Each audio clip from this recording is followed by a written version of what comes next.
Man, the New York Jets have some tough roster decisions coming up in a couple of weeks. I'm going to just rip through this Jets roster as it stands, what a 53 could potentially look like, who are the locks, who are the near locks, who's on the bubble, practice squad candidates, and looming questions for each position group. And if you appreciate the content, a thumbs up is an easy way to show it. So, first, let's start with the quarterback room. The locks are Aaron Rodgers and Zach Wilson. Streveler is out. I think with the injury designation, he could make his way back to the practice squad. And then Tim Boyle is on the bubble. Now, quick clarification on the 3 quarterback rule. Yes, the NFL will allow a team to have a third quarterback that can dress and enter the game only if the first 2 quarterbacks suffer injuries. But that's not a 54th roster spot. So instead of having 48 dressed, you can have 49th dressed, but it's not an extra player on the team, just for clarification, because I know that was kind of confusing when they first announced that rule. My guess is that they carry 2 with Rodgers and Wilson, and Tim Boyle ends up on the practice squad. Really, the only question here is 2 or 3. I think the ship has sailed on the Jets bringing in any kind of legitimate competition for Zach Wilson at QB2. Teddy Bridgewater and most of the high level backups are gone. So unless the Jets are signing Carson Wentz, I think they're going to roll with Zach as QB2. On to the offensive tackle room. The locks are Dwayne Brown, Max Mitchell, and Carter Warren. I would say near locks. So be shocked if they're not on the team. Would be Mekhi Becton and Billy Turner. On the bubble, Greg Senat, who's he had a pretty good showing in the Hall of Fame game. Get some Greg Senat. And then practice squad probables Grant Hermans, undrafted free agent who was with us last year, who is now back in place of Yannick Kajust. He's the dude who was fighting Michael Clemens in all of that last training camp, if you remember. So the big questions are, to me, Becton, he's on the bubble just because, or a near lock and not a full lock, just because I don't know if the Jets are going to carry 5 tackles. And the trade speculation, again, I'm not saying that there's no way Becton is traded. I don't know what Joe Douglas is going to do. All I can do is offer my 2 cents, and I don't think it makes sense to trade Mekhi Becton.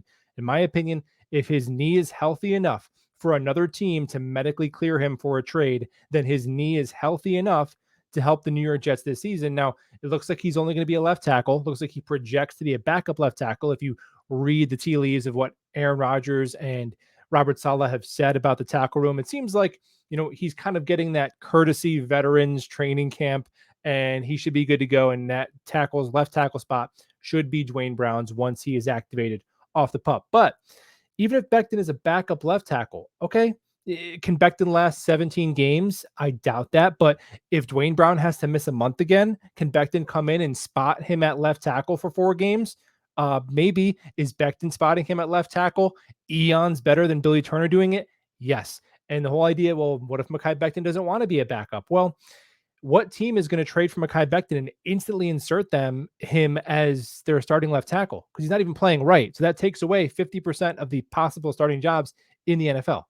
I think he stays here, and I think he's the backup left tackle week 1. I'm not going to ship him away for some Denzel Mims package. Just not worth it, in my opinion. Other question, Billy Turner, bro, what is it you say you do here? To quote Office Space, respectfully, he's been abysmal, and I think he needs to suit up in these preseason games like everybody else who's fighting for a job, because the Jets would only be on the hook for like $900K in dead money to move off of him.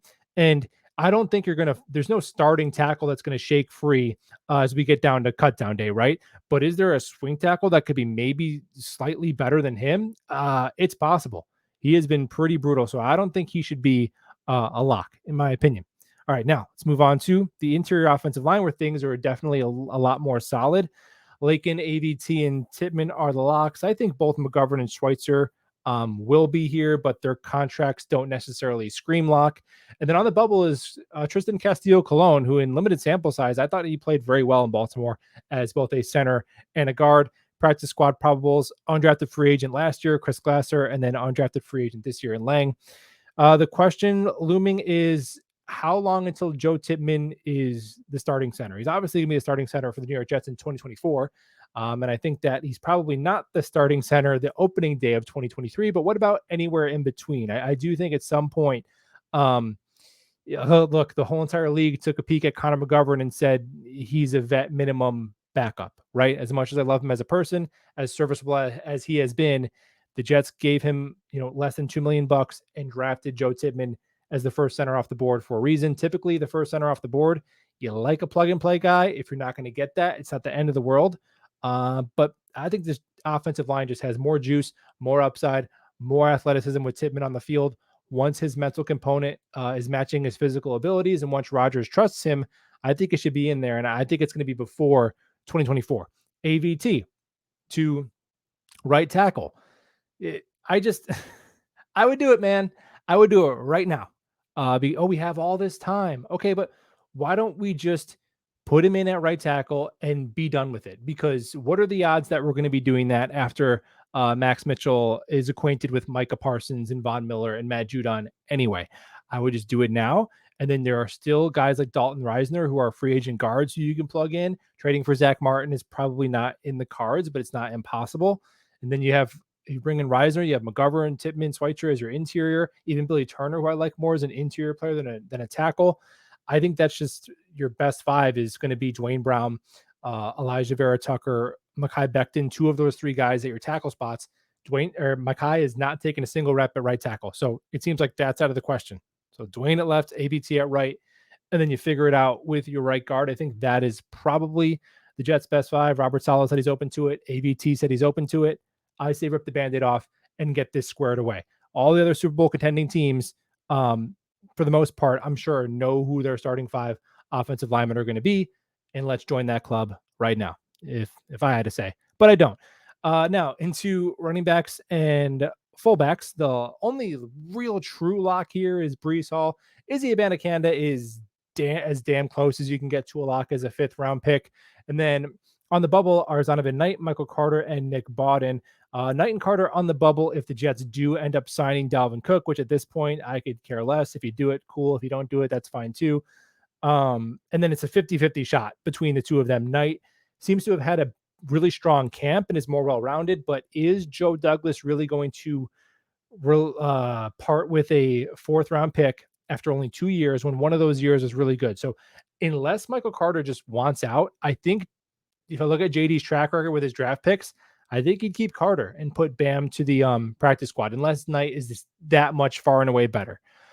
Nick Bawden, I think he's on the team, man, and that's what really jacks up this 53-man roster. You put him on there, now you have to go light somewhere else. But Nate Hackett carried a fullback in Jacksonville. He carried a fullback in Buffalo. He carried a fullback in Denver. They didn't in Green Bay, but he was basically a glorified offensive assistant in Green Bay. Wherever he's been a true offensive coordinator, he's had a fullback. And if we look at our passing game coordinator in Downing and Carter from Tennessee, for most of the Derrick Henry era, there was a fullback blocking for him too. So I think Bawden's in here. And if you look at, they didn't dress him on the Hall of Fame game. He's been actively involved with the first team offense the entirety of camp. He can give you special teams. I think Bawden is on this roster. Practice squad probable is Travis Dye. And yeah, we talked to the questions are just Dalvin Cook, or if you're keeping a fullback, and Dalvin Cook, do whatever you want. And fullback, I think yes. On to tight ends. The locks are the two veterans in Conklin and Uzama, and 2nd-year 3rd-round pick Jeremy Ruckert. On the bubble, Zach Kuntz and Kenny Yeboah. I guess you could put EJ Jenkins on the bubble as an undrafted free agent, but I do think the practice squad is more likely. I think if the Jets do keep 4 tight ends, I would guess it's either Kuntz or Yeboah. And here is where I think Nick Bawden might bump somebody off. I think it might be fullback or tight end 4, because a fullback can give you some of the blocking a tight end would give you.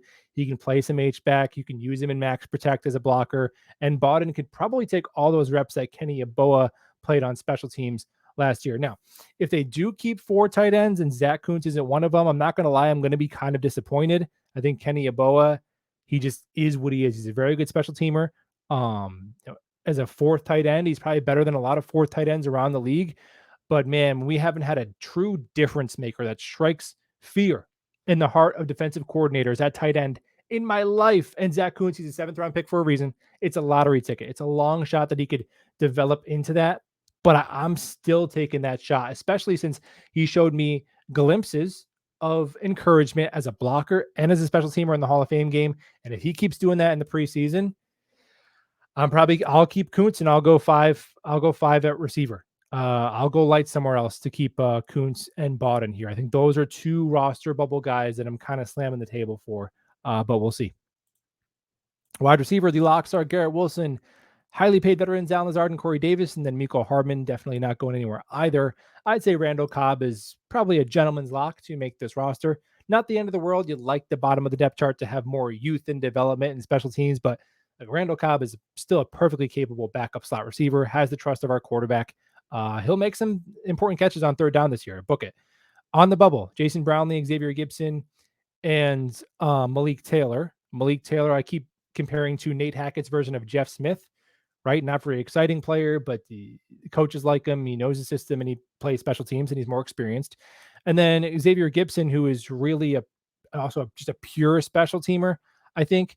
Really good return man in college. He could probably be a gunner. He got one rep at gunner in the Hall of Fame game, and he's had really nice rapport with Zach Wilson. He's been probably the best receiver of the second unit led by Zach Wilson recently.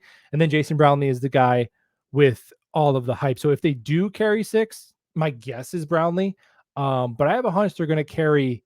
I think it's going to come down to, can Jason Brownlee or Zach Kuntz make themselves uncuttable? Like, which one of these two guys is going to make their stock shoot up the next three preseason games and say, you know what, we don't have a huge role for you this year, but we're going to roster you and develop you as a pass catcher. Brownlee or Kuntz, I think it's coming down to for sure. Practice squad probables, other undrafted free agents, TJ Luther, who the Jets gave actually the biggest signing bonus guarantee of any undrafted free agent ever. So you have to figure he's at least a lock to make the practice squad. Want to keep that guy around with that investment. And then Irv Charles, who's an undrafted free agent from last year, who seems to have had a pretty good camp. He's a bigger body. He can also play special teams, but I think the three guys above, you could put any of these five in any order, but I think just from what I've seen in camp, Brownlee, Gibson, and Taylor, a little bit higher in the mix for wide receiver six if they do carry six.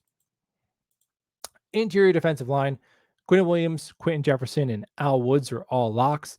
A near lock would be Solly Thomas with Tanzel Smart. I felt like it was a guy who could push him. He was abysmal in the Hall of Fame game after a really good preseason last year, so he's got a few more games to show his mettle. But Solly Thomas is kind of one of those guys. He's solid, one of Saleh's guys, so he probably makes the team. But he is, in my opinion, probably the worst of the defensive linemen that would make the team, and a guy whose job shouldn't necessarily be guaranteed. And his contract kind of says that it's not.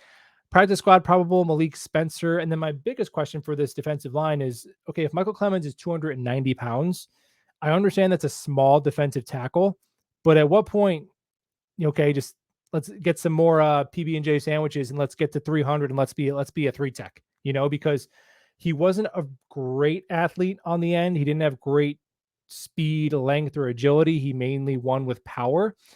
But I think he's gonna have a tough time really winning and disengaging at 290 pounds as an end. Now, he could be a goal line end. He'll crush it against the run. But if you really want to get the most out of him, I wonder if we just bulk him up even more and just make him a full-time three tech. Furthermore, that would open up way more snaps for guys like Jermaine Johnson and Will McDonald and Bryce Huff. And we're so much deeper at edge than we are at defensive tackle. So if Clemens can kind of usurp Solomon Thomas's role and you get these edges on the field more, I think that's the best of worlds for everybody. But we'll see. On the edge, the locks are John Franklin Myers, Carl Lawson, Jermaine Johnson, Will McDonald, and Michael Clemens. Near lock being Bryce Huff. On the bubble, Nick Digbo had a really nice showing in the Hall of Fame game. And hey, he had 4 sacks in very limited reps with the Colts. I haven't watched him play at all. So judging by his contract, I don't know, were those like fluky sacks, but he had a higher sack percentage than anybody on the Jets last year. And then Pita Taumapanu, I think I'm pronouncing, man, both of these guys, their names, got to do some work on that if they make the team. But Pita does have 3 things that are in his favor in terms of making the 53. Now, his NFL resume is almost nothing to speak of at 29 years old. He's coming from the XFL, was the XFL Defensive Player of the Year, but he was a former solid draft pick. Okay. He has versatility. He can be a base package Sam linebacker and a third down edge at 6'2", 245. And he was a special teamer in San Francisco. So wearing multiple hats and playing special teams, those are your tickets to the end on this roster bubble. Bradley and I is injured. He'll probably make it back on the practice squad. And then my question is there an odd man out? A Bryce Huff is a Bryce Huff trade in the works, which I've repeatedly said I don't want that to happen. I am a big of a Bryce Huff fan as any Jet fan imaginable. I think he's our closer, but I'm looking at this defensive lineup, and somebody explained to me how he's going to get more snaps than last year, right? We always do. Bryce Huff, he's going to get more snaps. Yes. What about Jermaine? He'll get more snaps. Yeah, him too. What about Will McDonald? He's in for Vinny Curry. Should he get more snaps than Vinny Curry? Yeah, he's going to get more too. What about Carl Lawson? Second year back from ACL. Yeah, he'll get more. It's got to add up to 100 people. So right now, Bryce Huff is looking like a diminished role from last year, unless somebody can explain to me something I'm missing. Now, the thing I could be missing is Michael Clemens inside and the more snaps available to Huff. Only way I would want to trade Bryce Huff is if you're packaging him together for some significant offensive line help to help the team this year. I do not want to trade Bryce Huff for some fifth round pick in 2024 that maybe can develop into a starter when Aaron Rodgers is gone. Not doing it, not worth it. That's my 2 cents. Moving on, linebacker. The locks are CJ Mosley, Quincy Williams, and Jamie Sherwood. On the bubble, 6th-round pick Zaire Barnes, Chaz Surratt, and newly acquired veteran Nick Virgil. Practice squad probables are 2 undrafted free agents in Malik Hall and, did I forget his name? Churlis. He had such a good Hall of Fame game. All right, have another great game, and I'll remember your first name. Claudin Churlis. There it is. So the question here is, are they going to keep 4 or 5? I like Chaz Surratt, man. I think he's the 4th best linebacker on this team. Salah gushed over him during the first episode of Hard Knocks. And if there was an injury to one of the top 3 guys, I would want him in there over rookie Zaire Barnes, who ideally would be kind of on the back burner, just playing special teams and developing. So we'll see there. And now also could Pita be your 5th linebacker and your 10th defensive lineman, and you kind of get away with double dipping there, and he plays special teams? Maybe. I think Chaz Surratt's on this team, man, and I think they carry 5 with Surratt and the draft pick Zaire Barnes. Cornerback, the locks are Sauce, Reed, and Michael Carter. Near locks being Brandon Eccles, who I think is the 4th corner by a wide margin. And then Hardy, who's been a special teams captain. Brant Boyer loves him. I think he's on the last year of his contract, but I think he finishes that contract with the Jets. On the bubble, Bryce Hall, Javelin Guidry, and Jimmy Moreland, all veterans. Practice squad probable is Derek Langford, undrafted free agent. So my big question is this suspension gymnastics. Brandon Eccles is out the first game. Okay, so if he's out of the equation, there's one of your corners. Then Hardy is only a special teamer. So boom, there's 2 of your corners. All right. Then, okay, now if Bryce Hall isn't on your team and you have an injury at corner against the Bills, you have what? Stephon Diggs going up against Jimmy Moreland? I don't know about that. So they may have to carry, maybe Bryce Hall is spared for one more game. And then they make a switch after week 1 when Eccles comes back. Also, Javelin Guidry, I think he's been my pick for corner 5 ever since they re-signed him, because he can play inside, he can play outside, and he can be a gunner. And as we know, versatility in special teams is what wins you these spots. My gut says Hall is out and Guidry is in, but we'll have to see what they do to try and survive week 1. Safety. The locks are Jordan Whitehead and Tony Adams. Near lock is Adrian Amos. He should be on the team. On the bubble, Ashton Davis, undrafted free agent Trey Dean, and then right now injury plagued rookie 6th-round pick Jarek Bernard Converse. Practice squad probable is Marquise Muddy Waters. You could probably put him in there with the bubble guys too. And my big question here, typo there, I shouldn't say suspension gymnastics. That was from corner. My big question here is what's going on with JBC, because he would have the inside track, I would imagine, to safety 4, right, over Ashton Davis. I think you're probably not going to try and practice squad a 6th-round pick if you could avoid it. But does he start the year on the short-term IR, and does that open up either Ashton Davis staying, who Brant Boyer, again, loves him. He's a core special teamer, but he's also on the last year of his deal, making $3 million, doesn't give you much as an actual backup safety. So would you want to save a couple $1,000,000 and start the rookie contract over with a guy like Trey Dean, who absolutely murdered it?